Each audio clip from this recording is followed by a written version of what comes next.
Good morning, Marianas. It is 6:24 a.m. on Wednesday, the 31st of August, 2022. I'm Troy Torres. And I'm Danielle Baza. Well, where has the year gone? We are with September, October, November, December. Christmas is coming up. Break out the Mariah Carey.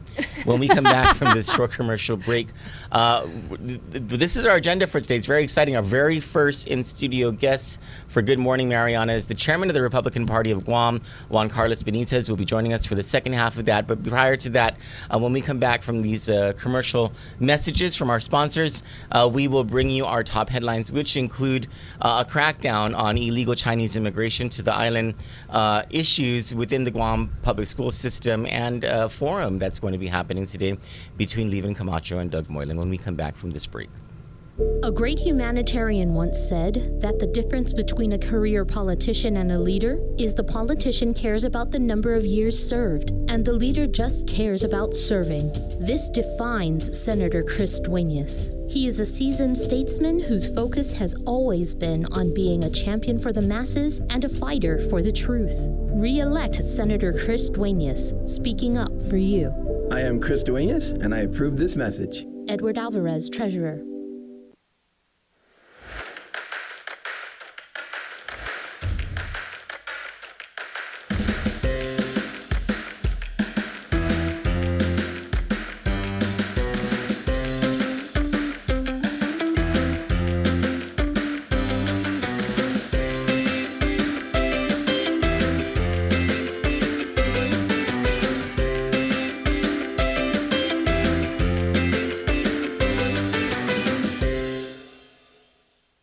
Tom Fisher was a Peace Corps volunteer and an educator in the jungles of Central Africa. He went from educating children in impoverished nations to serving our nation in the United States Navy. Tom's legal expertise took him from the military courtroom as a judge advocate general to the courts of Guam, where he has spent 3 decades representing our Manumco and our less fortunate. Tom Fisher knows the law. He'll be a great lawmaker. Let's vote Attorney Thomas Fisher for Senator. I'm Tom Fisher, and I approve this message.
Welcome back.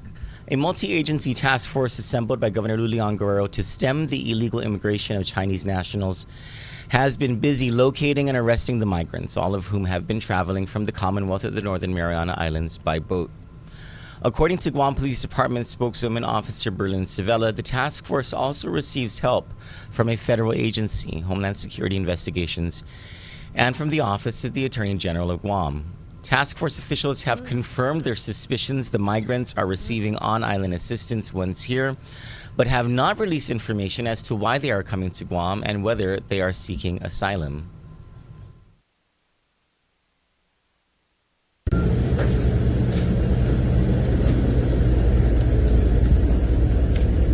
Right over here.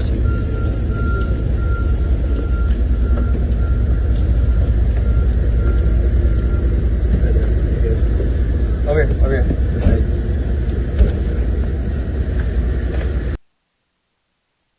Nationals have been docking on northwestern shores of the island for the past several months in boats purchased from Saipan residents mere days prior to the departure from Saipan, according to records from the Commonwealth government.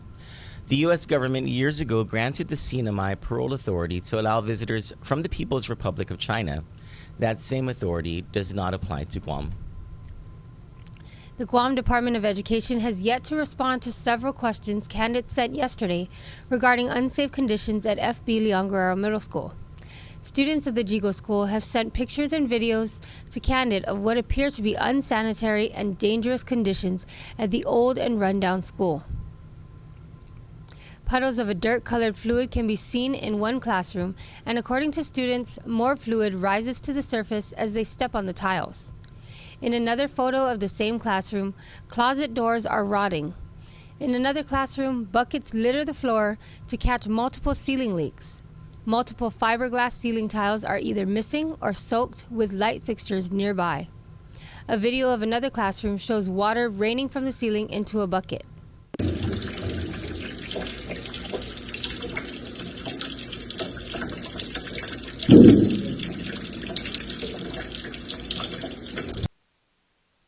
Photos in other classrooms show a large rat in a trap, another rat in a classroom, and a dead rat in a crevice that, according to students, smelled so strong of decay and rat feces they had to be evacuated. Among Kandit's questions are whether repairs are being planned or if the school simply is beyond repair. We will follow up again today. Meanwhile, we also have asked GDOE spokeswoman Michelle Franquez about reports from teachers throughout public schools that they have not been made whole with a promised 20% educator pay increase. According to several teachers, GDOE officials also have warned educators that they are unsure whether the educator pay increase will continue into fiscal year 2023, which begins October 1, 2022. Kandit will be following up on the issue today. Finally, the drone industry is growing on Guam. Remember the Liberation Day drone show that mesmerized families throughout Tumon Bay? That was brought to you by Bella Wings Aviation. And today, the company celebrates the grand opening of its offices at the Tumon Sands Plaza. Kandit will be on hand to cover the event, and we will also be recording this morning's forum between Leevin Camacho and Doug Moylan, which is sponsored by the Guam Chamber of Commerce. At some point this afternoon, we will bring you full coverage of the event via live stream here. When we come back, the chairman of the Republican Party of Guam, Juan Carlos Benitez, joins us live in studio. Stick with us through this commercial break, and when we come back, Juan Carlos will be with us.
Bottom line is we're going to make you a better person. You're going to be healthier and fitter than you were before.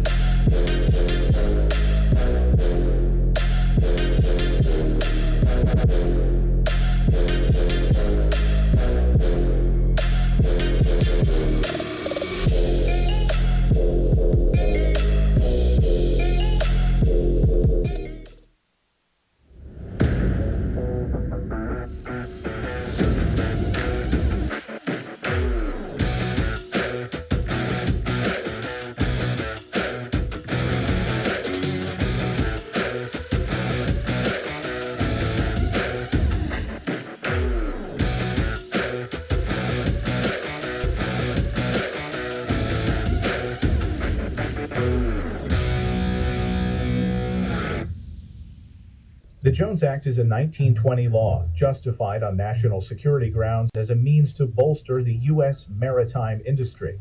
It restricts domestic shipping to vessels that are U.S. built, U.S. owned, U.S. flagged, and U.S. crewed. However, this law boosts cost by banning foreigners from competing and forcing Americans to purchase ships that are up to 8 times more expensive than those built in other countries. The result is higher transportation costs. Shipping oil from Texas to the Northeast, for example, costs 3 times more than importing oil from Africa. Ultimately, consumers foot the bill. In addition, higher shipping costs push freight from ships onto other sources of transportation, such as trucks, which means more traffic and pollution. Meanwhile, this blatant protectionism has failed to benefit builders of ships in the U.S., whose production is less than 1% of those in China and South Korea. Domestic builders have seen over 300 shipyards close since the early 1980s. Jones Act defenders claim the law ensures adequate U.S. ships during times of war, but during U.S. deployments during Operations Desert Shield and Desert Storm, foreign-flagged commercial ships carried twice as much equipment as their U.S. counterparts. In fact, the U.S. was so desperate for shipping that it twice requested the use of a cargo ship from Moscow. Both requests were denied. So the Jones Act has failed to achieve its shipbuilding and national security goals while driving up costs for consumers. It's time for this outdated, costly, and ineffective law to be repealed. It's time to end the Jones Act. Good morning and welcome back. Thank you so much for sticking with us. Our very first in-studio guest here on Good Morning Marianas, our morning show, our morning newscast on Kandit, the chairman of the Republican Party of Guam, Juan Carlos Benitez. Thank you so much, Juan Carlos, for joining us. It's my pleasure. Yeah, this is exciting. It's a little bit of a wet half a day this morning, though. Is it raining outside? I don't know. Time. We got here at the crack of, not even the crack of dawn. It's still dark outside, so the roads already look wet from the morning dew. So it's raining? Yeah. Heavy. I like the rain, actually. I'm good with it. Hey, it's good for nature. It really is. How are you doing? I'm doing great. I'm excited and looking forward. You know, the elections for us is really starting now. Okay. So. Well, let me just ask the very first question. Do people want change? Absolutely. Okay. So if people want change, can you explain what happened in the primary election? Because there was a chance for change, but it didn't happen. Yes, but I think people they're not quite understand the results of the primary election. Okay, explain it to us. Michael St. Nicholas had the best results against an incumbent in the history of Guam. You've never had a challenge against a sitting governor that has able to garner almost 40% of the internal Democratic Party vote. Okay. And that is symbolic because that's your base. You're supposed to be getting 80, 90%. You know, we got 99.1, right? On our side. So it's surprising that he was able to, it's not surprising, it's indicative that he was able to garner such a high number coming up. That's even, when you look and consider it, it's a sign of problems in the party. When you add to that the fact that you had probably one of the lowest turnouts on the general election that I have seen since I've been in Guam, that was concerning to me, and I'm trying to figure out how I explain it internally. We saw a lot of excitement, at least on our side, of people honking and moving around. The election commission was expecting 60% turnout for this election. I was more thinking about 50%.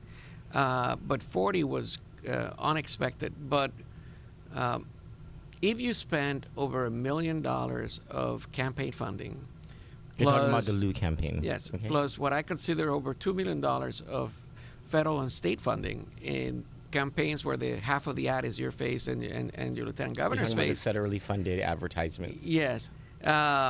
You would have expected that there would have been substantially more people participating at the poll and that she would have been able to drive a larger percentage of that voting population. I know that the Democratic Party of Guam is not just 40% of the island. We know that traditionally it was perceived to be the largest number. So what do we see? Do we see a huge shift into the Republican Party? I hope so. Well, let's talk about that. What do you say to the 7,200 Michael St. Nicholas voters myself included, and all those who perhaps would have voted for him in a general election just didn't come out for a primary election. What do you say to all of the MSN supporters in order to get them to vote for Felix Camacho? I basically said, if you are completely disappointed or let down what we had as a government for the last 4 years, I hope that you would take a chance and look at Felix Camacho's campaign, look at his podcast. Come maybe this Thursday, we're having our Lincoln Day dinner. Come listen to what message we're bringing up and what we're doing. And you'll see a difference, and we welcome you and hope that you will come and stay with us. We stand for a small government. I think we also stand for education, safety, and a strong economy. So what we're going to be looking at and the issues we're going to be talking is about how do you rebuild and how do we bring back Guam to where it used to be. Felix Camacho was governor through the worst natural disaster that this island has ever happened. 2 super typhoons and an earthquake. He took an island that was similar to now, no tourism, no power. We didn't even have light. The fuel depots were burning, and brought it back not only to pre-existing standard, but to better and improved standard. He built five public schools, and he continued to improve the infrastructure of our land and an island, and left the island a lot better than he took it in. I think it's a chance to go back to those days. So both campaigns, both gubernatorial campaigns have similar messages. One is, come over, those of you who did not vote for us in the primary, or those of you who didn't vote in the primary at all, come over, you have a home with us. Mm-hmm. That's their first message. And the second is, our candidate, our Godzu, had to go through this tremendous difficulty during their tenure in office. And so therefore, you should vote for us because, that kind of experience translates into good governance. So what's the difference between Lulian Guerrero and Felix Camacho? The fact that we didn't talk about things we were going to do and just keep the money in the bank account. The fact that we actually talked about what needed to be done and was done. Power was restored on the island. The fuel depots were fixed. The schools were improved. The infrastructure of our roads was quickly and put into place. The healthcare of our island was immediately taken into account. And I think that's where you're going to see a big change in the campaign as we move forward. It's going to be about action of what we're going to do and what we're going to achieve, not this idyllic concept of, generally I'm going to do something like this, but actually not implement the programs or actually do the work. So what you're raising is a credibility issue, essentially, and it's the credibility of one candidate against the other. I have to play the devil's advocate here. The Lulian Guerrero campaign did a very good job at some would say, some would argue, painting themselves as that credible candidate, the candidate that was able to deliver, even though it was using federal funds that her opponent was the one that marshaled in and brought in. But they had the incumbency and the money and also the audacity, some would argue, to claim credit for things that they didn't do. They're going to... if I were a betting man, I'd say they're going to do the same thing in this election. How do you guys counter that? Well, I go by parts. One of the things is Michael Sagnicolas reached out to the Republican Party as we were going through the different years to address some of the major concerns that we have in Washington. We wrote letters together.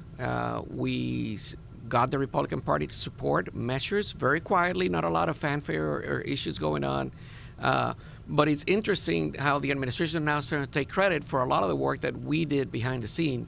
I would say, and I've said this before in a number of these issues, where are the letters? Where are the trips where the governor and this administration went to Washington, D.C., and it wrote to the members of the Senate and the House supporting the changes that we were going for?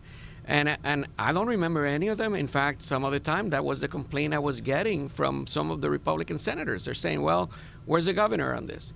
And I said, well, I can guarantee you the governor's not going to oppose this. But we were not expecting letters at that point because if San Nicolas was moving an issue, she didn't want to support it. So now it's intriguing when they said, oh, well, we discovered this issue coming up.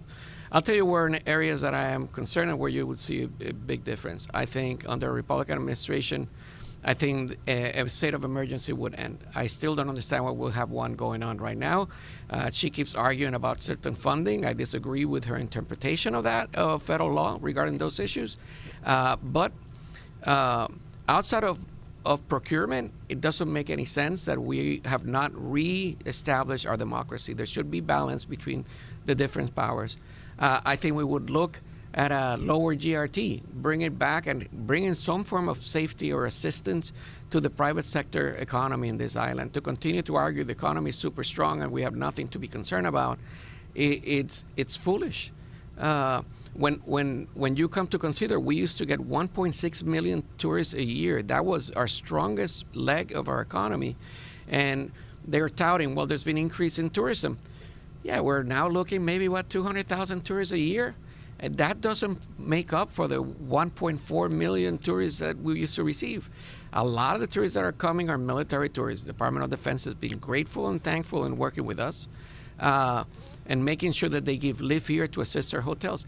But they don't spend the same. They don't pay the same. There's reduced federal rates for the hotels.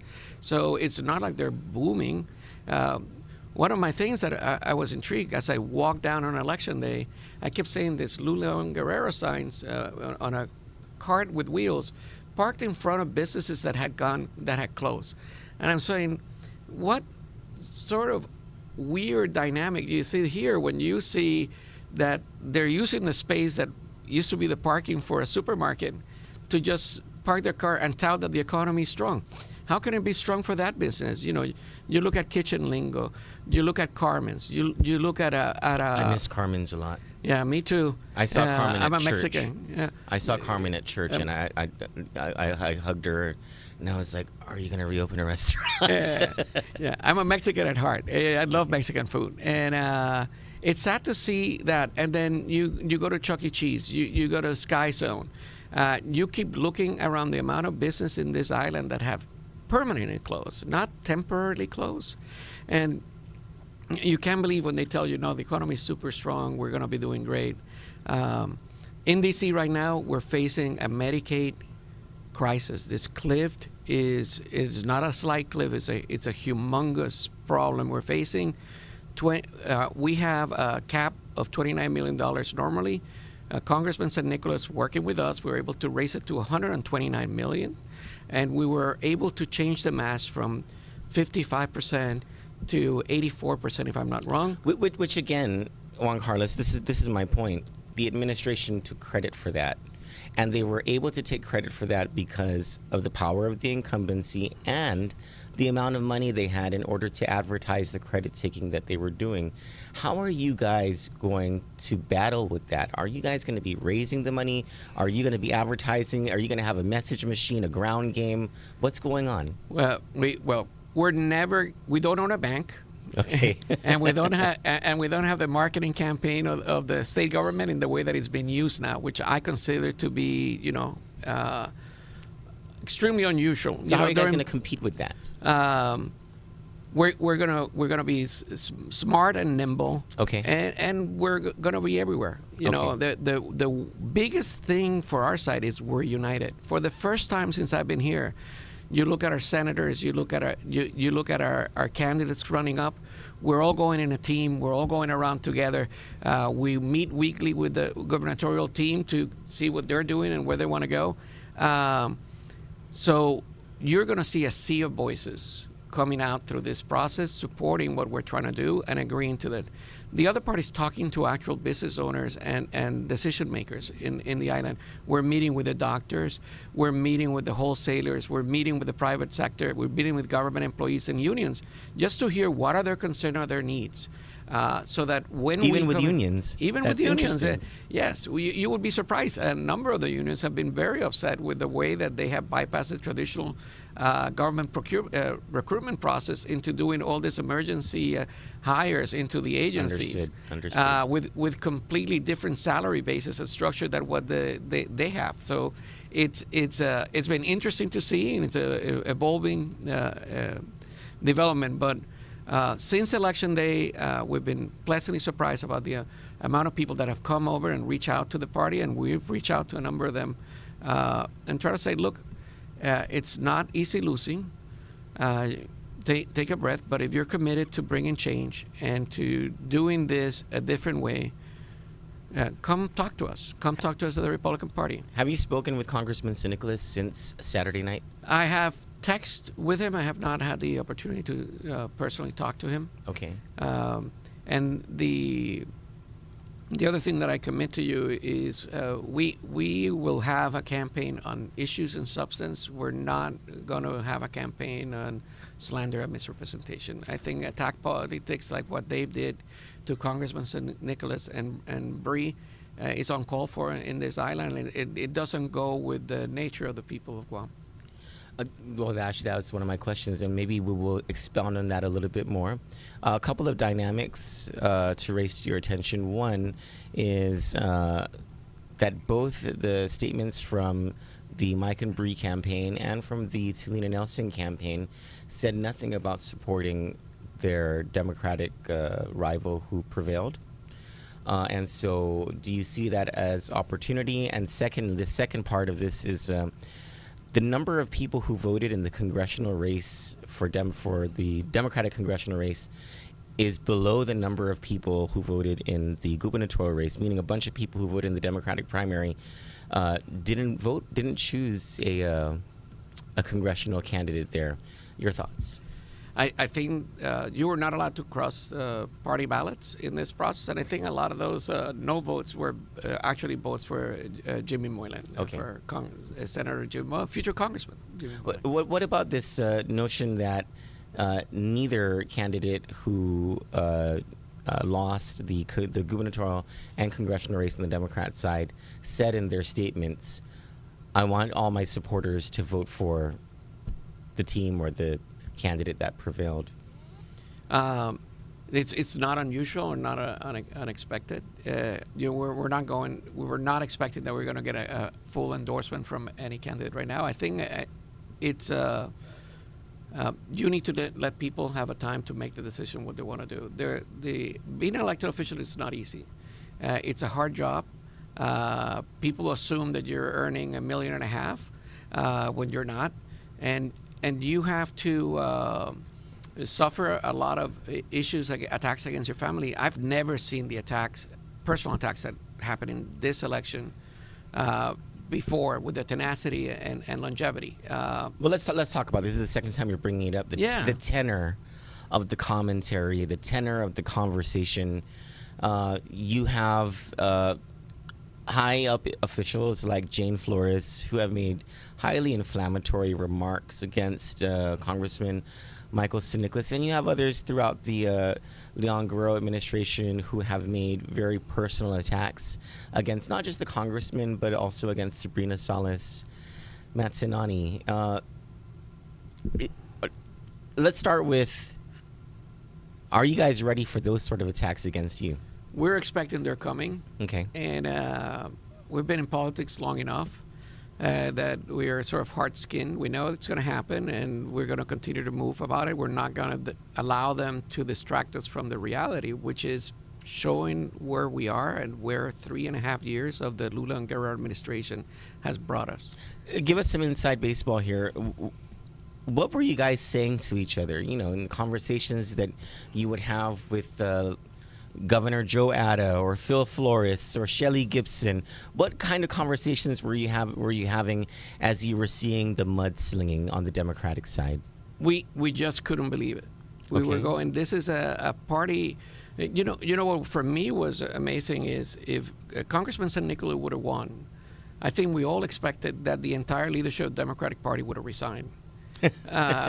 Because they all came on record not only about opposing him, but made repeated comments that were derogatory towards him and his running mate.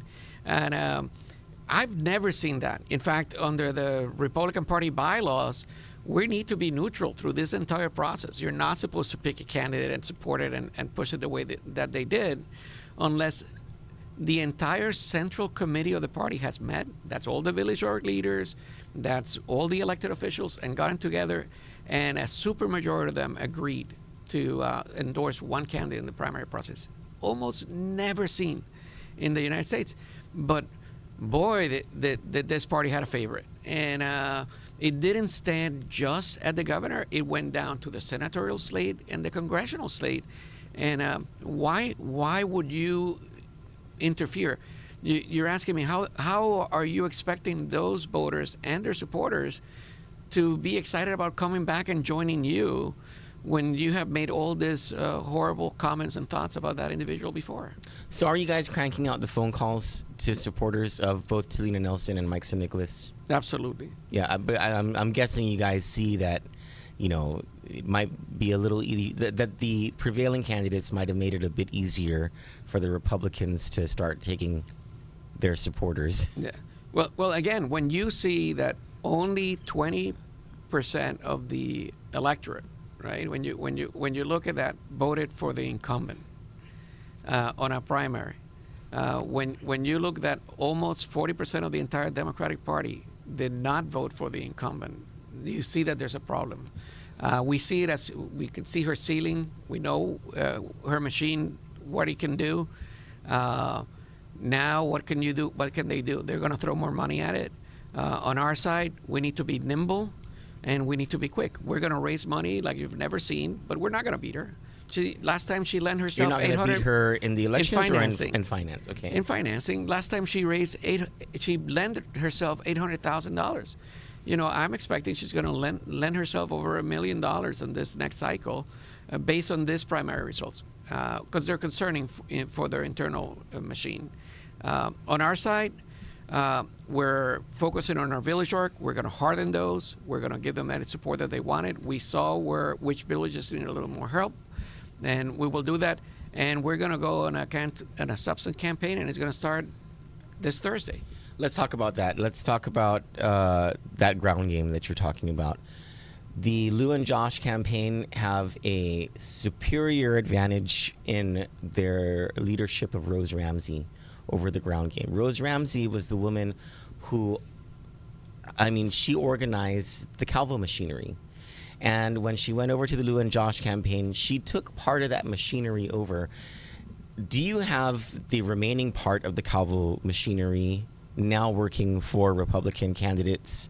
And is that growing? Yeah, I would say Governor Calvo and his machine is all with us. Okay. You do have some individuals that participate in the process that work with Rose.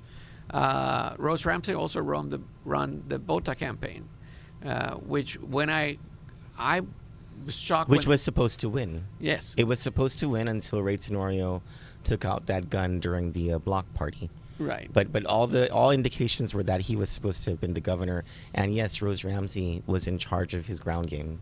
Rose Ramsey was in charge of his ground game. The Governor Lou Longuero's campaign beat Rose Ramsey's machine.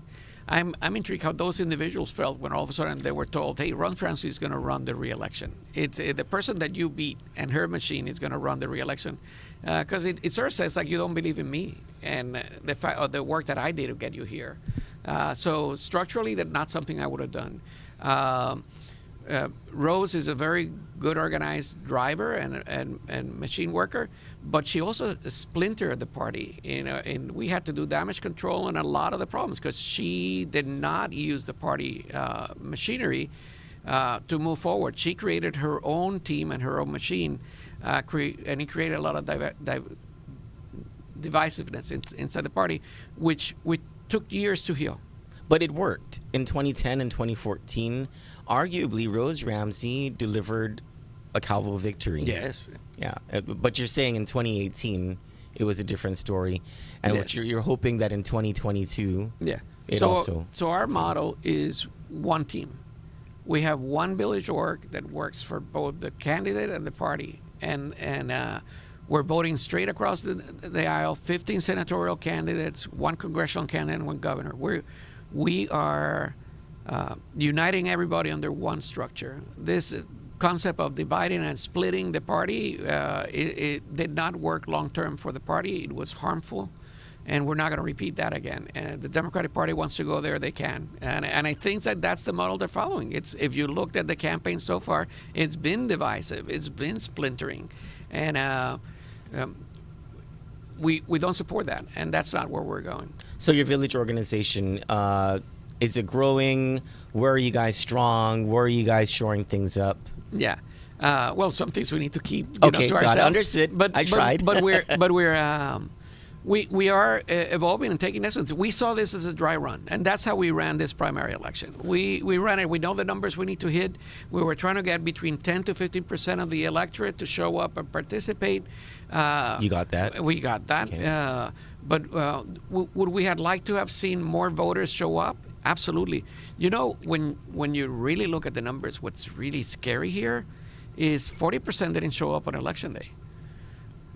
It was 25% of those voters, 5,600 that participated in the early voting process. Yes. So on election day, you had even less voters taking place of our election process, and that's so about really 17,000 just came 17,000 on election day. Out of 58,000 registered voters in Guam. That we need to. That I think our biggest challenge is to make sure we get people looking forward to coming and participating. We feel maybe it was a low turnout because that poll came out right before the election to try to dissuade some of the San Nicolas voters from participating. So basically saying Lulanger already won. Why even go to the polls? But I think a lot of people stayed home because they said we're going to come out in the general election, and that's when we're going to show where we stand. I want to play devil's advocate on an issue that is near and dear to the governor's heart. Sure. Governor Leon Guerrero, and that is her management of the pandemic. The Republicans generally have been critical of her management of the pandemic. Most of the criticism has been that she went too far in many different areas, or that there's no accountability, et cetera, et cetera. But in terms of protecting the public health, are you open to the possibility, hindsight being 2020 and the book not being written yet on how the pandemic response was in protecting the public health, are you open to the possibility that the governor got it right? Why or why not? Okay, so I would go by parts. There were a number of decisions that were made. Some of them make sense, some did not make sense. Okay. And you got to look at where we are. Our biggest criticism was the shutdown of our economy and the cherry picking of businesses that could be open and could not be open, and the way that the procurement process was done, emergency procurement process, to benefit in particular individuals. That for me are my concerns when I look at her way of doing it.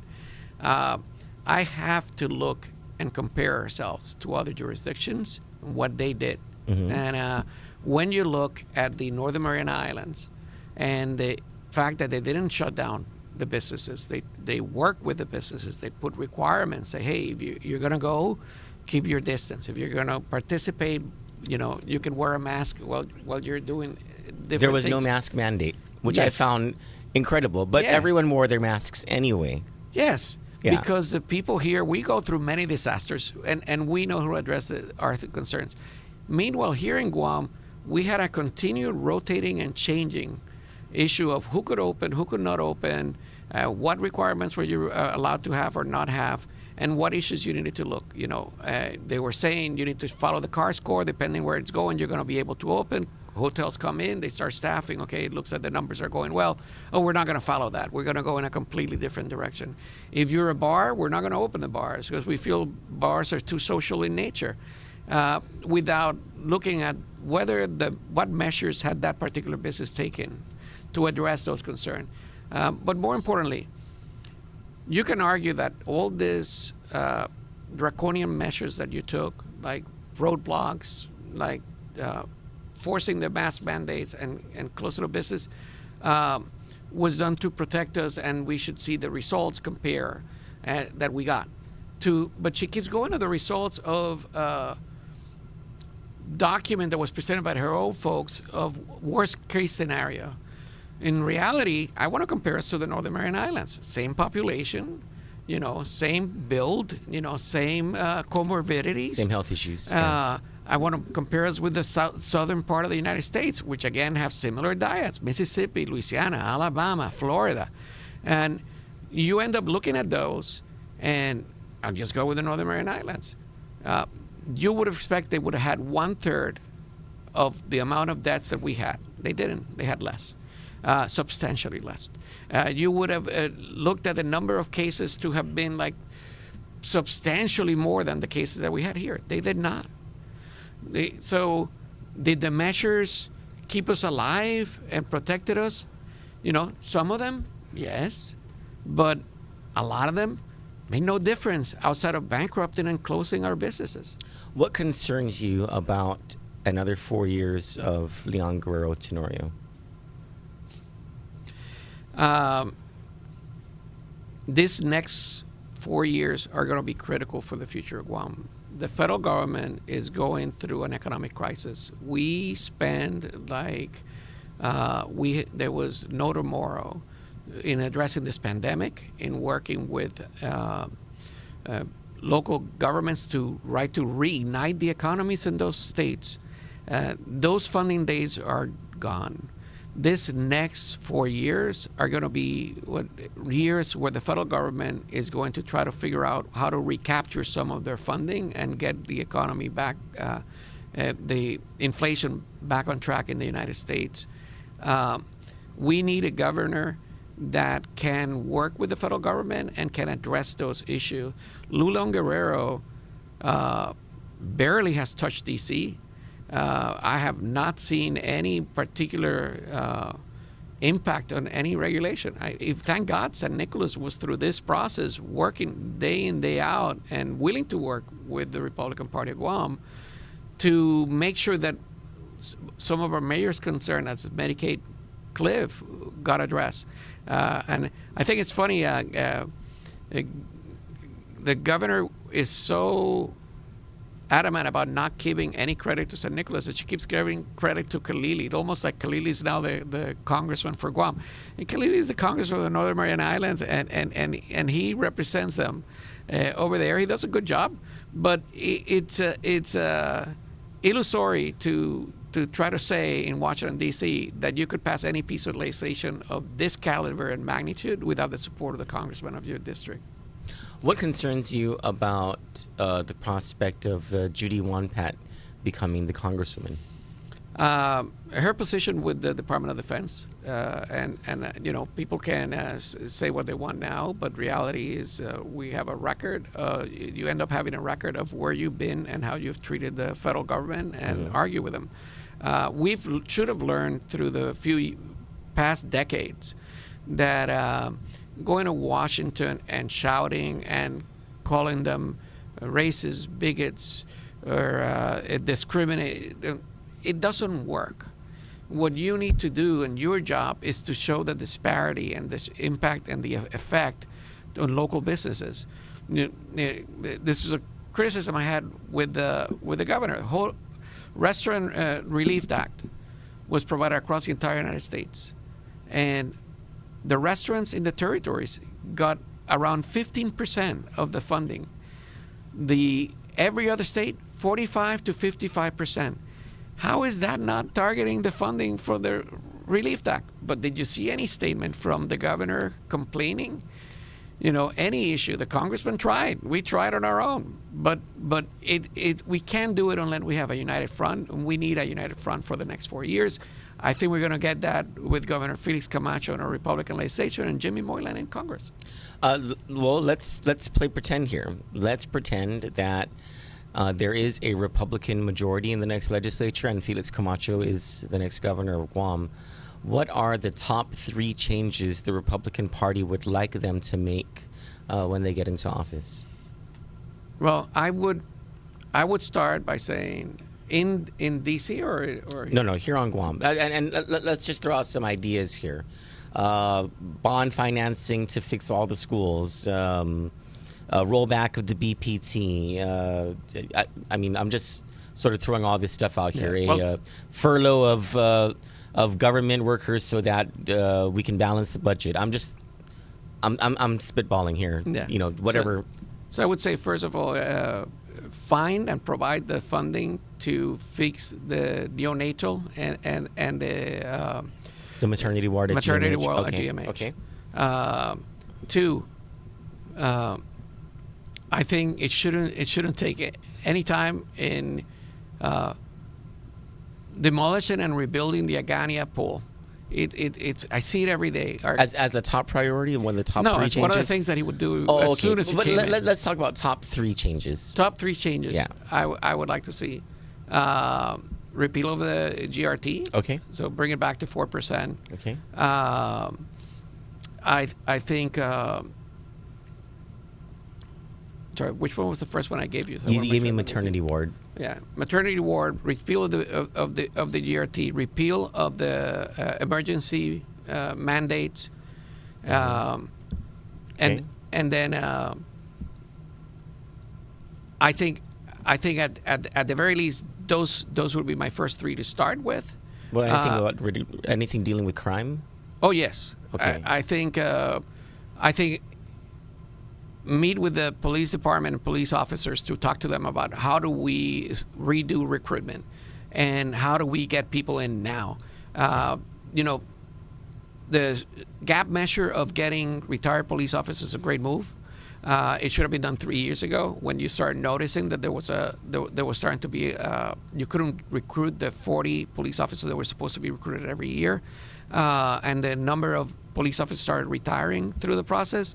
But right now we're in emergency. That's a great gap measure. Now we need to move forward and figure a way how we retool this and make sure that we give them the respect that they need.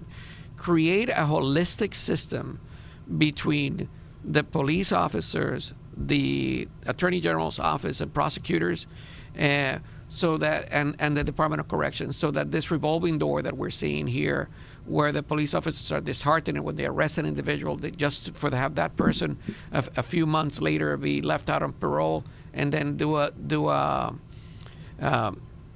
plea deal with the government. We have to stop that, because all it's creating is continuing increasing crime system. It disheartens the police officers and emboldens the criminals, because they feel there's no real threat for me to stay in prison at this age. I just a couple of weeks and then I'll be back out. That's a major issue. Crime and security in this island. Education for our children. We can no longer continue to look at providing the minimum standards of education.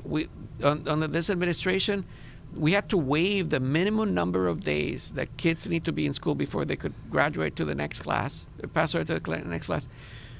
We need to stop just doing our minimum. We need to figure out how we do our best, and how we get our children.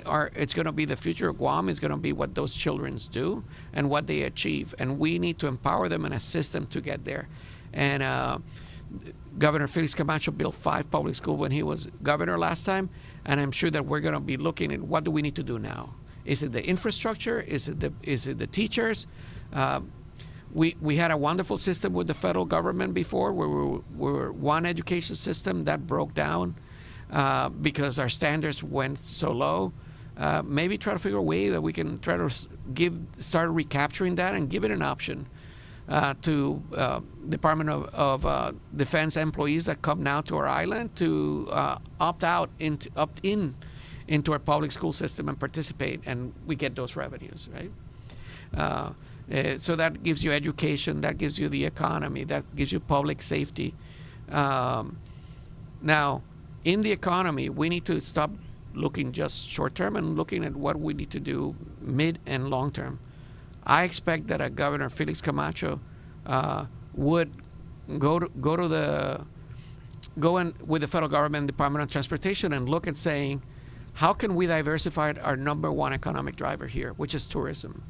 And for us, one of our big issues is getting the Guam CNMI visa waiver to be extended to the Philippines, Vietnam, and India.